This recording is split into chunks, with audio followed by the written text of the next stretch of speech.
Welcome to the Q&A for Surveillance Report 144. I got confused there for a minute. 144. 144. This is where our patrons at $5 or more per month can ask us a question.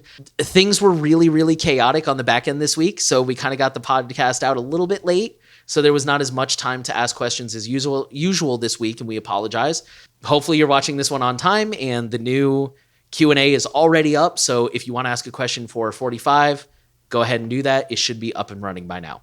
But we did get a few people in this week. We'll start off. I don't know if this is a serious question or not, to be honest with you, but Mr. Camel started off with, Buddy the Elf, what's your favorite color? I don't know if that's a reference to elf or not. I don't know, but my favorite color is silver, I guess. I don't really have a super favorite one, but that's the one I tend to lead towards. Whose favorite color is silver? Me. That's weird. I just said that. That's weird. No, so what's even weirder is not gray. Silver and gray are distinctive colors. Silver. Okay. I stand by I'm it. a normal person. I like blue and like purple, blue and purple, and like a mix or like a light blue. The punkt is actually a very nice color, the blue one. See, you say you're a normal person, but all I heard there was I'm basic. Sure. At least I'm not a silver person, I guess. Hey, I'm unique. Sure. Okay, the next question is from Sean, and he said, just off the back of SR143, what is wrong with Samsung phones and Apple Pay? I always thought Apple Pay was a more secure way of paying since it doesn't give the merchant your bank details, and I thought Samsung was a great phone manufacturer, although never owned one. To clear up the Apple Pay thing, I think both of us are criticizing the specific story and the lack of financial options in that country. Personally, I'm a big fan of Apple Pay because generally it is better from a privacy perspective than just using a credit card. So I personally don't have a huge issue with Apple Pay, but I do have big issues with Samsung phones. And I'm sure Nate can expand too on his reasons. But for me, they're normally very locked down. Very few of them allow you to unlock the bootloader and install your own operating system. A lot of them are locked. You can buy them unlocked, but I have an association with locked devices being a lot of Samsung devices, but it has a ton of bloatware. Samsung loads a lot of their own crap. Samsung in the past has loaded a lot of apps and different things that weren't implemented in a very secure way on the operating system. And also there's been some privacy issues in the past with Samsung devices. And my personal pet peeve, aside from all of this, is I swear everybody who used to use an iPhone and then went back to an iPhone, I asked what phone they used and it was a Samsung device. I find them very cluttered and annoying to use, and I think that's what a lot of people experience as well. They're very bloated, just messy devices.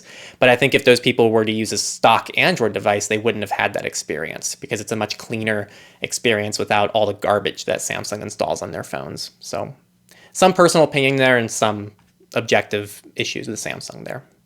Very similar. So the whole Apple Pay thing, it was more me, like a lot of people don't trust Apple.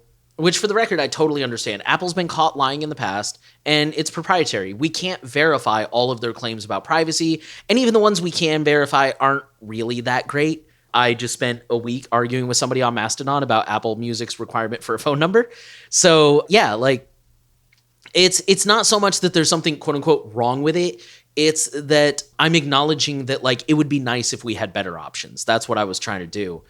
As far as Samsung, yeah, you kind of hit the nail on the head. I'm pretty biased against Samsung, admittedly, because the main thing... So for me, it started years ago when the Vault 7 leaks came out, and we found out that the NSA had a backdoor into Samsung smart TVs. It's unclear, at least for me, it's unclear if that was an intentional backdoor or a 0-day that Samsung didn't know about. Honestly, I'm kind of 50-50. It sounds like maybe they didn't know about it, but also I have such a low opinion of Samsung. I'm like, well, maybe they did. Also, there's precedent for that kind of thing with like Prism and stuff like that. They've also, more recently, a couple years ago, they had a data breach of some source code. And all of the cryptography experts who looked at the source code were basically like, what the actual is wrong with your security engineers? Because, like, I don't remember the details, but I'm sure you can find it online. It was basically just, like, a litany of, like, day one mistakes that no professional, especially in a big organization like Samsung, nobody should be making. These mistakes should not be making it off the development floor. It was, like, I think somebody called it, like, day one rookie mistakes. Like, it was just horrible, horrible security. And then we've also continued on to see, like, numerous hacking conventions like Pwn to Own Toronto just last year, where they found 4 vulnerabilities in 3 days. And like, I mean, for the record, I understand when you're a big company, there's going to be, and it's a hacker convention, like people are looking for this stuff. But at the same time, it's like, come on, 4 in 3 days? Are you serious?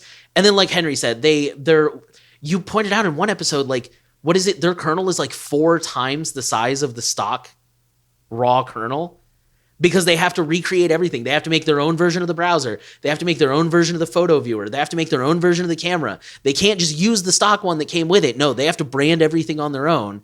And it's super bloated, and it's just, it's crazy. I'm not a fan of Samsung at all. I feel like they just keep making mistake after mistake. But I do want to add to your comment about like everybody who went to Android and moved back. My wife, when I met her, was using a Samsung. And at the time, neither of us were making a lot of money. So for years, she continued to use the Samsung, even when it was hideously, hideously outdated. And so finally, once we started making enough money, I was like, I'm buying you a new phone. And I told her, I'm like, I will pay for fully 100% out of pocket. I will get you an iPhone or a Pixel. Anything else, you buy it. But otherwise, like, I'm willing to pay for it. And I mean, it wasn't like you can buy a Samsung. I'm just saying, I'm not going to pay for it. So those were the options. Like, you can buy your own phone, or I will buy you one of those two. And she was basically like, well, there's no way in hell I'm going with an iPhone, so I'll take a Pixel. And she was kind of hesitant about it. She's like, man, I don't know. I have this brand loyalty to Samsung, even though I know brand loyalty is a bad thing. And sure enough, like within, like less than 2 months of having this phone, she's like, I love this phone. And I mean, granted, part of that is probably just the fact that it was like more current. It did a lot more stuff than, her Samsung with like Android 9 or some crap on it. But still, like she loves her Pixel. And I don't think whenever that stops getting updates and it's like, okay, babe, it's time to update phones, I guarantee you she'll be like, latest Pixel, let's go. So right. I agree. I mean, the ways to go, in my opinion, it really does come down. I guess I have a third option now, but it really is iPhone, Pixel, or Fairphone recently. If you have access to a Fairphone, and that's an option. I'm not against the Fairphones either. And our last question comes from David Johnson, who says, what is your opinion on ID.me in terms of privacy and security? It seems that it is the only option to create an IRS account at the moment. If you know of others, it would be great to learn about them. They are certainly not featured prominently or easy to find. I recall ID.me being mentioned in one of the past episodes and was probably not a result of them doing an exceptionally good job. If there are problems associated with the service, do you know of any ways to mitigate them? Me personally, I don't. This is kind of one of those things where it's like, how much pain are you willing to go through? If you have to make an IRS account, I don't know if it's like to make payments or something. If it's to make payments, you can mail them in manually, like with a check. I don't like doing that. I probably wouldn't, to be completely honest. Not because there's anything wrong with it, but just because I'm lazy and I like that convenience. So the issues with ID.me is basically facial recognition. They're perpetuating facial recognition and this whole centralization of data. And how are they in terms of privacy and security? Privacy, not great. Security, we don't know. They're another proprietary organization. They're contracted by the government. So as a former government employee, I can tell you, probably not great. I mean, honestly, if you research just from a couple years ago, they were really in the news. Yeah, I would try to avoid them if you can. I would contact the IRS. Like, they got to have a phone number or maybe a local office that you can get in touch with and be like, is there any way I can do this without ID.me? They'll probably push back on it and be like, well, it's easier if you do. And it's like, yeah, that's cool, but that's not what I asked. They might know of like, well, if you really want, you can sign up this way. But unfortunately, yeah, this seems to be the way things are moving. So I guess kind of your choices are to do everything analog or I guess if you really have to. I mean, you got to do what you got to do. I certainly do not screw with the IRS, man. That's how they got oh my God, why do I always forget his name? Super famous Capone. That's how they got Al Capone. Sorry, I rambled a lot on that one. I don't have anything to add. All right, cool. Then I guess that'll end our Q&A for 144. So thank you guys for watching. And if you want to ask a question, go ahead and join our Patreon, $5 a month or more, and maybe your question will be featured on the SR 145 Q&A. So thank you guys for watching, and we'll catch you this coming weekend with the latest episode of Surveillance Report.